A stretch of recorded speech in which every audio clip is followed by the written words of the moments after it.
Good morning. So I thought I would go ahead and do a quick tutorial of Big Country Silver Screen 2.2. I've left up my version 2.0 and the new upgraded version 2.2 with a larger scale. But I thought I'd go ahead and just spend some time making one studio. Normally, again, in the Big Country, it suggests you make 5 to 10 studios and see those studios duke it out in a long-term career at the in cinema history. But let's just start as if I'm playing by myself. So if you're going to simulate it with multiple studios, I would roll randomly for everything. And then if you have your own studio, you can make some conscious decisions to try to beat the other studios. But let's just do one studio. So again, we're going to be Bayside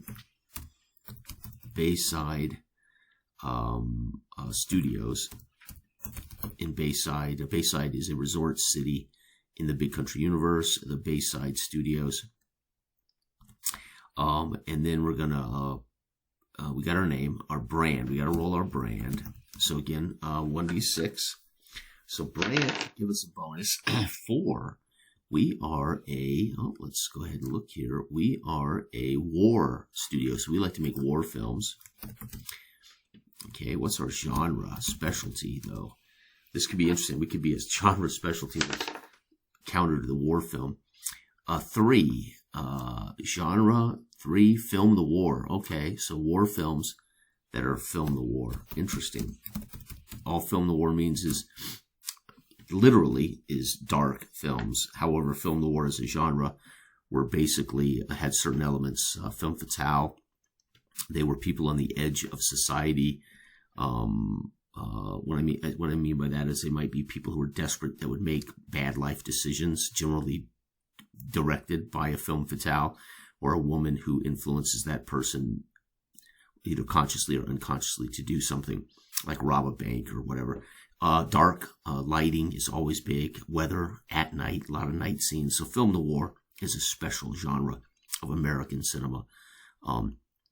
So these would be war films that would be set in films where, so it would be interesting, right? You could have the spy in Germany who's enticed by a femme fatale to do something for the French resistance, for instance, that, right, whatever. Again, this is the thing about the game is much of it is going to be randomly generated, but then you're going to get a couple of key decisions, and this is what makes it fun to play.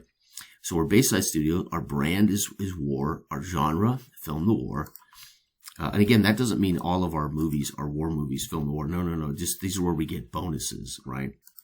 Okay, our capital, our current reputation. And everybody starts with a reputation of 0. And our capital, now, this is where I've made a addition to the game. You get to roll 2d6 for your starting capital.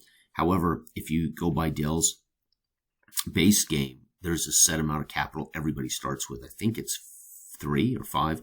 That might be better for this. I have not changed this, even though we've changed the scale. If there are rich studios who start, then there's rich studios. If you're a poor studio, you're a poor studio. So 6, wow, 6 and 4, 10 million to start. So we got plenty of money. And what this is really going to dictate is whether this particular studio has a chance to fail in any reasonable amount of time. No, this studio is probably going to be able to make a lot of bad movies before they would find themselves struggling, right? And they may end up making a lot of good movies, and it's very easy for them. So we need 2 writers. Now this is our staff. So we're going to have a writer, right? And let's go ahead and I'll name them in a minute. I don't want to name them all right now because we'll do that in a second. 2 directors, right? And 2 actors. Now they can be actors or actresses. We don't know.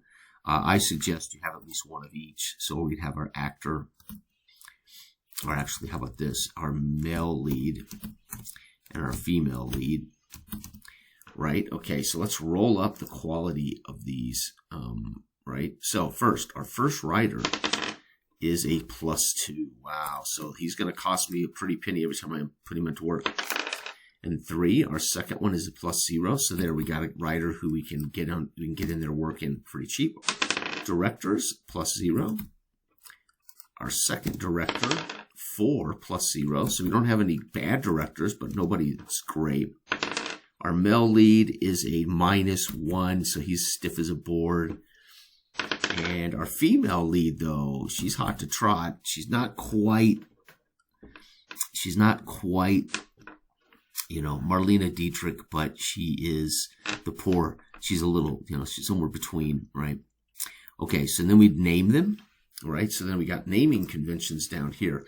And here's how I use this, folks, to keep it even more dynamic. And again, I've got 28 pages of names. So the first name, 649, this will be the first name, not the whole name, 649. So I've really got 2,000 names here if I do it that way.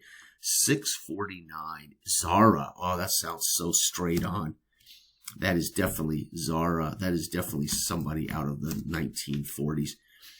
Last name, 915. Whoops. Last name, 915. Let's see here, 915. Warner. Oh, Zara Warner. How about that? Zara Warner. And she, I'm going to assume Zara is a she, but it could be a man, is one hell of a writer. Okay, our secondary writer is 147. First name, 147. So let's go up here. 147 is first name is Itzel. Wow. Itzel. My God, I hate to say it, but these actually sound my studio would be set in the late 1940s, early 50s.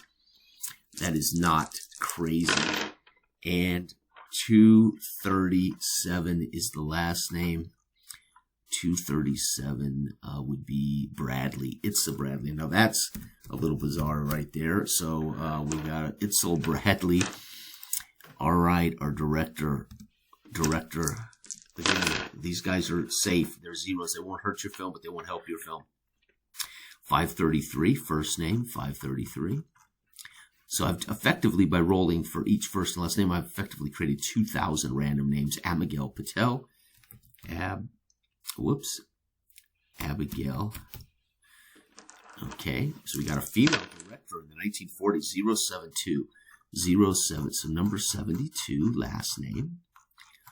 Number 72 is Bailey.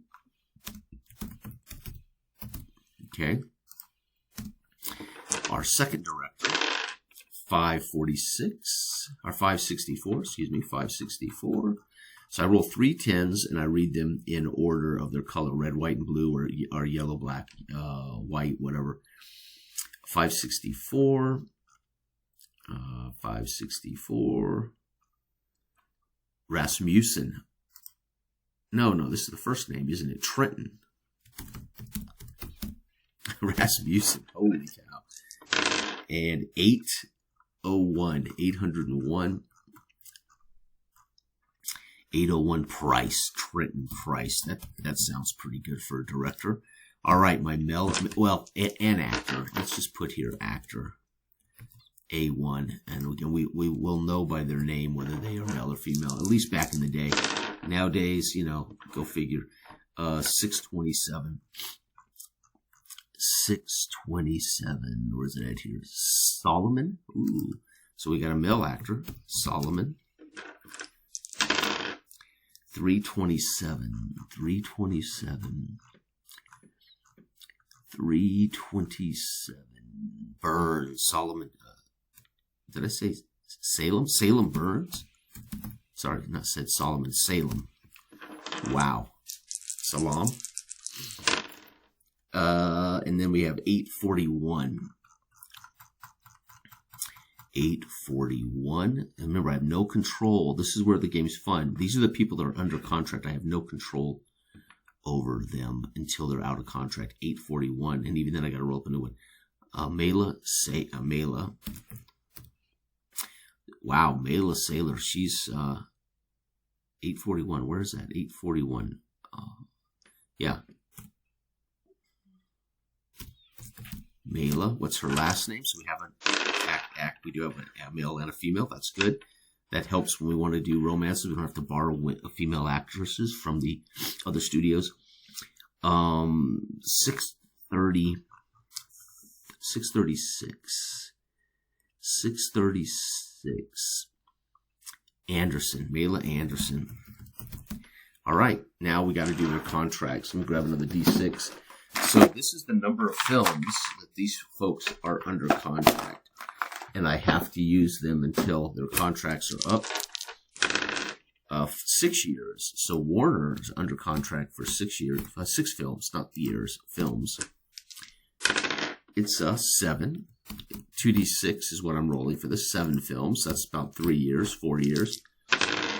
Wow, 8. So all of them are contracted up, which is good. It keeps me focused on the films, less on... Oh! So we're going to lose Trenton in just 3 films. Salem, I wouldn't mind seeing him go pretty quick. Yeah, 5 films. And last but not least, our female actress. Oh, no, 3 films. That hurts because when we don't know what we're going to get to replace her. All right, folks, so what we've done is we have created our studio. Here it is. We are Bayside Studios, brand war, genre, film the war. And again, not all of our films are war. Not all of our films are film the war. It's just when we make a film in either one of these categories, right, we actually earn a bonus. So that's, the point is we are good at war films, we're good at film, and we specialize in film the war. So this would be Warner Brothers. Warner Brothers made its reputation as the film the war studio back. They were kind of the studio that was famous for making film the war. And they did so during the war years as a respite from war films. So kind of cool. So we have a lot of famous actors who kind of got their start in these kind of movies. Humphrey Bogart, etc. Of course, it would have been earlier than 48, but all right, we have $10 million in capital, so money is literally not going to be an issue for our first film. So this will be year 1. Year 1, film 1. So here's our first film. Let's go back up now to the filmmaking business. And we're going to go ahead and roll up the name of this film before we staff it. So I'm going to go just with the film name. I'm not going to go with the prefix. And it's 717 is the name of the film. Oh, wait, whoa, sorry. It's only 100. It's only a percentile die, excuse me, not 3 dice. 16 is the name of the film. So our first film is Neo Tokyo 2099. Holy cow. Neo. What? Neo. Can you imagine what kind of science fiction they're going to dream up? 2099. There is no Neo Tokyo 2099. Holy shite. Oh my God. Film 1. Neo Tokyo 2099. I'm already, as a studio head, I'm asking my writers and I'm asking my IP guys, get me some better ideas. Neo Tokyo 2099. We do war and film the war. What are you people doing? All right, we got to find out what kind of film it is now, though. So let's go up to the top. And the first thing we got to do is determine whether it's rag, what kind of film it is. It is 5. It is a Cinderella Tale, rise, fall, rise. It is a rise, fall, rise film. So this will be about, okay, who are our actors here? So we only have 2. Oh, wait, no, I'm supposed to have 2 males and 2 females. Whoops. So we got to have male actors. We should have 2. I forgot. So we can make 2 films a year. This is female actresses. My fault. And let's get this done. So let's go back up here and make our second male actor. Oh, +2. So we do have a stud actor. And female, we have a 2. So we have a not so great female. So let's go get those names. Sorry, I forgot I have to have enough to staff 2 films. So that's on me. All right. 238 is our first name. 238, Richard. Oh, there it is. +2. We got us a Richard. And I'm telling you what, there's been a lot of brilliant Richards in cinema history. 654. So that bodes well for us. 654. But Richard what? 654. Richard Wilkerson. Okay, that sounds more like a running back. Wilkerson, or an offensive tackle in pro football. But Richard Wilkerson, it doesn't roll off the tongue. You know, you really like those short names that really people won't forget, but Richard Wilkerson will work. This guy's he might have been a Shakespearean stage actor. He said, I'm not changing my name for Hollywood, right? I'm Richard Wilkerson, and that's just the way it's going to be. All right, let's see what our last female actress is. Ooh, 97. 97. Let's see here. 97 is Louise. How about that? And it is a female name. Last name, 297. Whoops, 297. 297, we have Hicks. Louise Hicks. All right, there we have it. So, FilmRise. Now, again, I've suggested in the rules that you select, if you're playing your own studio, you're going to want to kind of try to control your chances of success. But I also suggest you just make an odd, even roll to see who's staffed. So it's very simple. The writer on this film will be, if I roll odd, it's the top writer. If I roll even, it's the second writer. Odd, it is Zara Warner, so it's going to be Zara.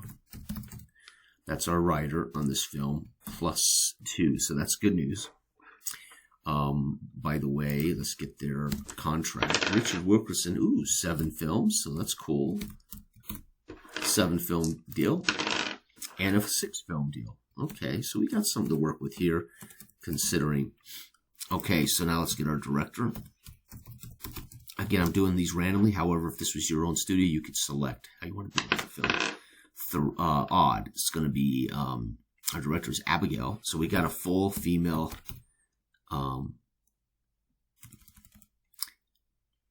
Abigail. We got a full female female writer, female director. Interesting, Abigail Bailey.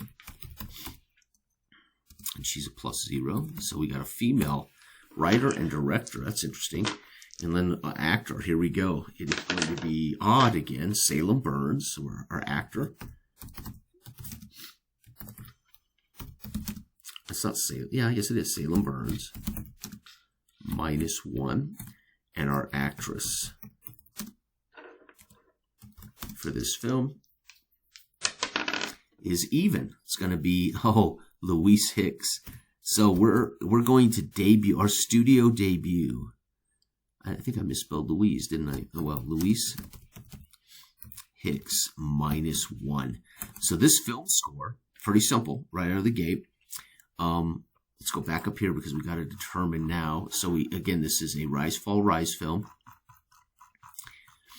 Let's go back to the top because we still got to determine some film stuff here, right? Where is it at?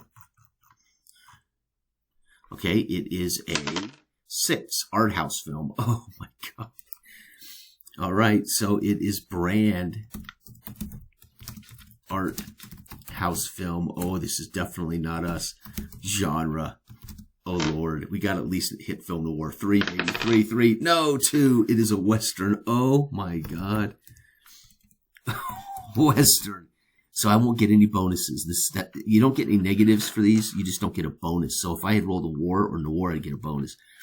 So our debut film for our studio, which is going to specialize in war and genre, in film noir, Neo Tokyo, which is an art house Western. It. Now again, Western doesn't necessarily mean it's cowboy hats and horses. Western would be the things that make a Western genre. So art house is going to be definitely highbrow, kind of weird. Obviously, Neo Tokyo 2099. I would think Neo Tokyo 2099 should be a sci-fi film, but it's an art house Western. Probably will come off as a kind of a sci-fi film Oh my God, I can see the critics now trying to make sense of this film. So what's the film score? This is, again, very simple. We just add them up. So we don't, no bonuses here. 1, 2, -2. So this score is 0. All right, folks. Unbelievable. And again, I have to write. This is where the game is fun because I got to write a synopsis. Oh my God. This is like a 1-2 sentence paragraph, whatever. Oh my God. Oh, wait. Oh, how's this going to work? Jeez. We're trying to write a synopsis of Neo Tokyo.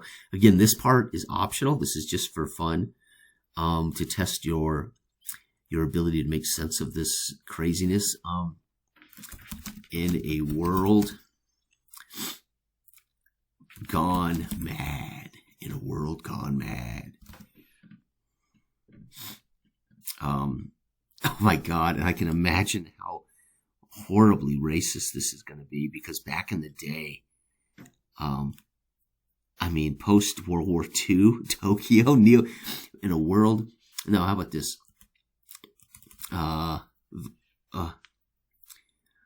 American, the Americans won the war. The Americans won the war. Now they settle. The land of the rising sun. Oh my God. And now they must, and now, this is more like a trailer as opposed to a synopsis. The Americans won the war and now must tame the wild east. Oh my gosh. Jackson, played by Burns.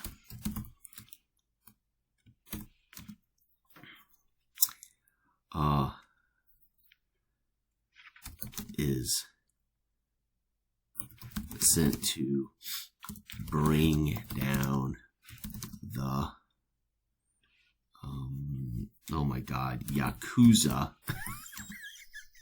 crime boss, and it'll be, what's her name, Louise Hicks, and she would be playing in she would not be playing in American. So again, you can imagine how bad this would be as her playing a Asian.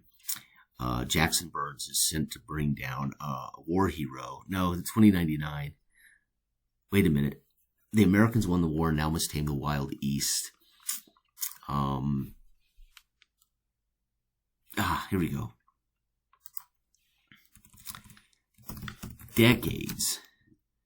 Oh no, 100 years. 150 years? Yeah, would that be? 100 years would be 2000. Yeah, 100. Okay, hold on. I'm trying to get there. 150 years after the Americans won the Great War, the second Great War. Oh my God. The Second Great War.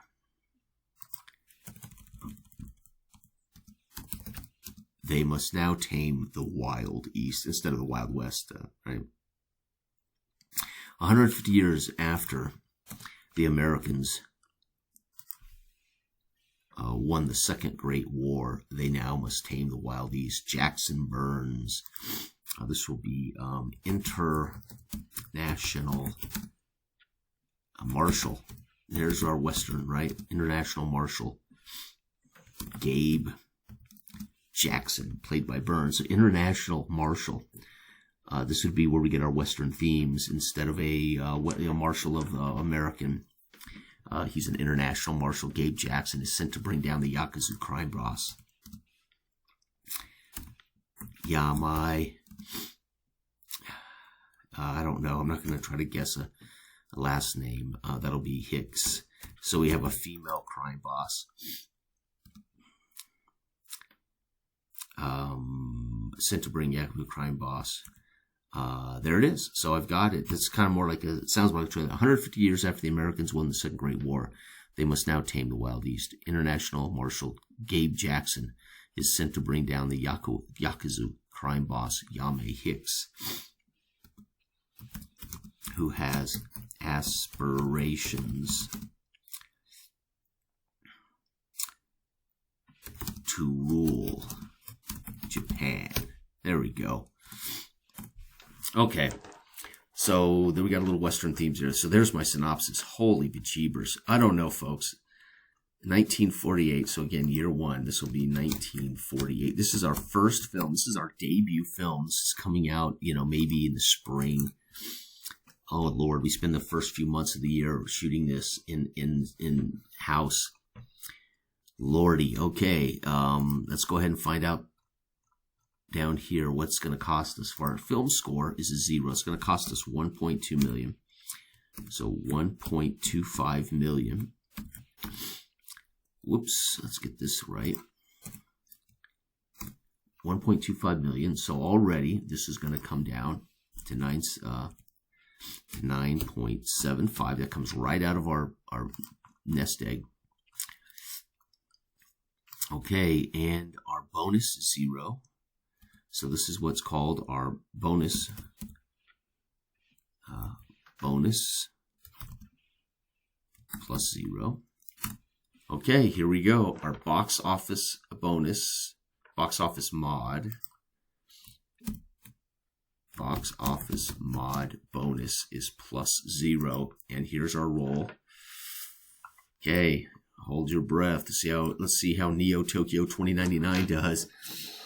Come on, baby. We have no bonus. We want to roll 6. 1. Bomb. Oh, shit. Oh, box office BOR 1. Bomb. Damn it. Is that a surprise? I don't think so. I don't think so. So now we go pull up Dell's amazing game. Dell's games. Let's go grab up, where is silver screen? There it is. Let's pull up Dell's game. Close this. All right, so Dell's game says on a bomb, -2 capital, -2 reputation. Damn. Damn. Capital. So we took a beating. -2 million. Reputation, not good. Does that make sense? It sure as hell does. It's what happens when you debut.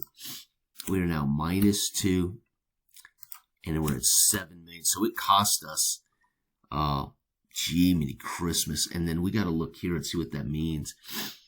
We have no brand, no established brand. Debt? No, we're not in debt. End of contract? No end of contract.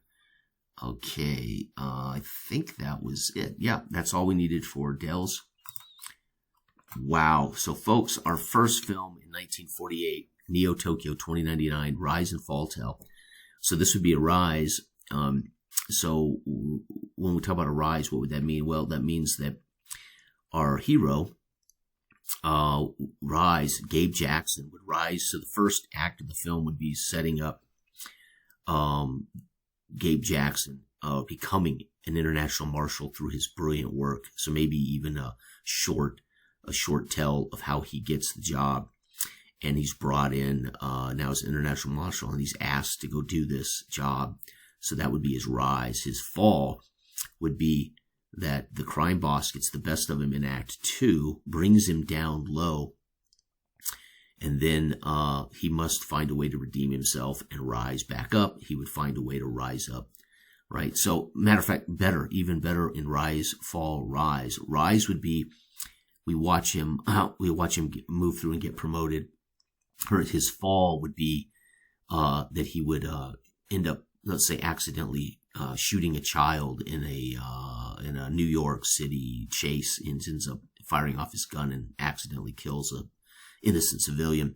He falls, and they don't know how to fire him, but they tell him they're sending him to Japan to deal with this Yakuza. So he's snatched away and sent away. So his fall would be he's ostracized and sent to Japan to help manage the Yakuza crime family, Yami, played by Hicks, who then he'll rise back to the top as a hero by bringing her down. That's the synopsis of the film. right? If you're going to look at what Rise, Fall, Rise means, it's an art house film. Holy cow. Which means it's going to be heavily stylized, maybe even playing with camera angles and sound, doing all kinds of things that clearly the 1948 audience isn't ready for because it's a bomb. And it would be Western themes. Even though it's Neo Tokyo 2099, you're going to have a gunslinging, cowboy hat wearing marshal who is being punished and sent to Japan to deal with the Yakuza, which yanks him away from his beloved Texas, maybe. Maybe he's from Houston or something. Anyway, long story short, he would also be a stranger in a strange land. That might be where some of the art house themes come from, right? As it would be a completely foreign place to him, especially a futuristic Tokyo, right? Fascinating. Okay.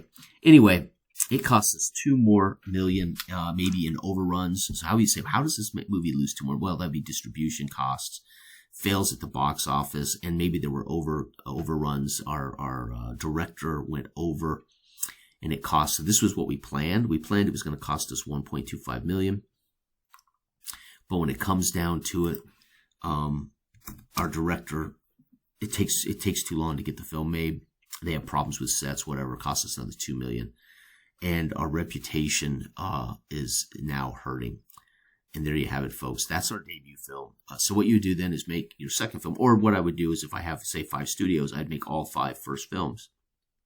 So we know midway through the year which studio has got the best films out there and is making the most money. And we'd also have an eye at where our career points are at. So, for instance, career points here for this guy now, because it cost us $2 million. He's in -2 in career points. So these guys will not be award winners this year, right? So this would be what they earned on the results of the film. It's -2 career points. So now someone like Zara Arner has to have some hits just to climb back out of the gutter, as now her reputation is greatly affected by this crap that we have made at Bayside Film Studios. So there you have it, folks. That's what the advanced version looks like. The other day I played straight silver screen. It's great fun. It's a lot faster. But here's what a big country silver screen would look like if you follow all of it in order. Now, again, you can choose. So I could have chose my best actor and best actress for this role.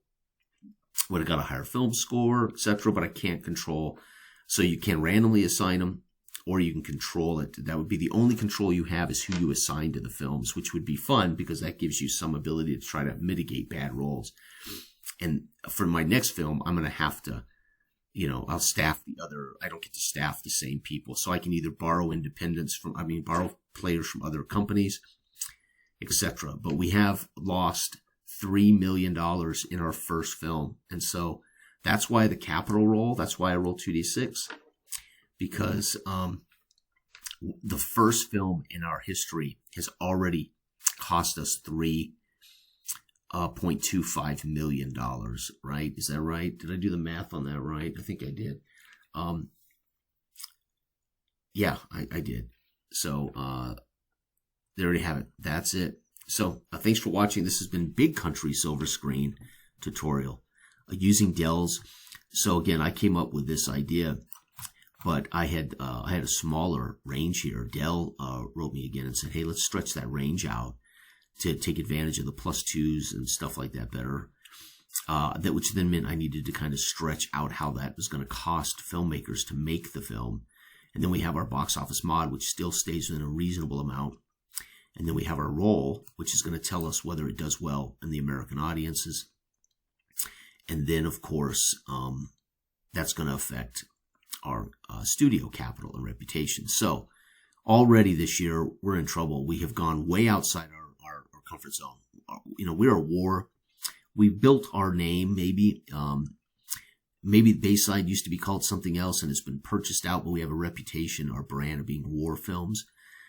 We specialize in film the war during the war. Maybe during the war years, we specialized in film the war. But we went way outside our comfort zone here and went crazy with an art house Western sci-fi in a way. And holy cripe. Now, this is the kind of film you would have seen in the 1960s or 70s, right? Neo Tokyo 29. I could see this would have been a 1970s like not Fort Apache, the Bronx, but like, what's that other, I can't remember the other. But the point is, these are the kind of movies you would expect to be seen in the 70s. Really pushing the boundaries of American sensibilities in 1948. And you can see what happens when you do that. Already, our next film, well, Lord, let's hope it's not a bad one. And the sad thing is, right, and Zara now is going to be down to 5 films. Abigail's going to be down to 7 films. Burns down to 4. And Louise is down to 5 films. So already Zara's counting the days until she can get the hell out of this studio, as she was asked to write this thing. Or maybe not asked to. We trusted her, and this is the best she could come up with. So, all right, everybody, have a wonderful, wonderful weekend. This has been Big Country Silver Screen version 2.2 tutorial. Bye-bye.